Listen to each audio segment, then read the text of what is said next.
Jika tangan kuadrat X tambah 1 sama dengan A kuadrat. Nah, jadi tangan kuadrat X ditambah 1 sama dengan A kuadrat. Kalau kita bikin tangan kuadratnya, berarti sama dengan A kuadrat min 1. Begitu ya. Nah, sebenarnya ini tangan kuadrat ini, kita mesti tahu kalau tangan ya itu adalah perbandingan antara sisi yang depan ya, depan sudut gitu ya, per samping sudut ya. Maksudnya apa? Jadi cara ngafalinnya sebenarnya kalau tan itu tan desa ya, depan per samping. Jadi kalau kita buat gambar segitiga siku-siku, misalnya di sini ada sudutnya alfa gitu ya, atau x lah ya, karena di sini x ya. Berarti yang namanya depan sudut ini adalah yang ini depan sudut ya, kita namain y, ini depan sudut. Nah, udah gitu samping sudut. Nah, ini samping sudut yang ini ya, sampingnya. Ini kita namakan x gitu ya. Tapi x di sini bukan x ini ya, ini x sudut ya. Lebih baik kita ganti aja ini alfa ya, biar ngebedain ya. Nah, sisi miring itu r ya. Jadi tan itu depan per samping. Nah, jadi kalau dari sini kita punya tangan kuadrat. Nah, kalau tangan kuadrat sebenarnya sama aja ya. Jadi tangan kuadrat itu sebenarnya dasarnya dari depan per samping juga ya. Nah, jadi begini. Tangan kuadrat X, kita bisa bikin tangan X dikuadratin. Penulisannya boleh seperti ini. A kuadrat min 1. Jadi, tangan X-nya itu sama dengan akar ya, A kuadrat min 1 ya. Karena kalau kuadrat dipindahkan itu jadi akar ya. Nah, ini artinya apa? Akar A kuadrat min 1 per 1. Kalau nggak, biasanya 1 itu nggak ditulis ya.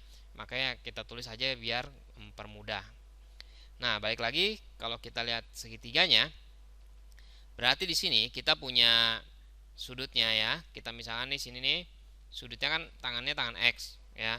Jadi kita tulis saja X gitu. Nah, ini tan itu kan depan per samping. Ini sebagai depannya, depan sudut. Nah, ini sebagai samping sudutnya ya. Jadi kalau digambar dalam segitiga, depan sudut itu ini sudutnya depannya berarti kita tulis akar A kuadrat min 1. Samping sudutnya berarti yang ini ya, kita ganti yang ini itu sama dengan 1 gitu ya. Nah, kalau gitu miringnya gimana? Miringnya kita bisa cari dengan cara Pitagoras ya. Caranya nyari R-nya itu akar dari Pitagoras ya.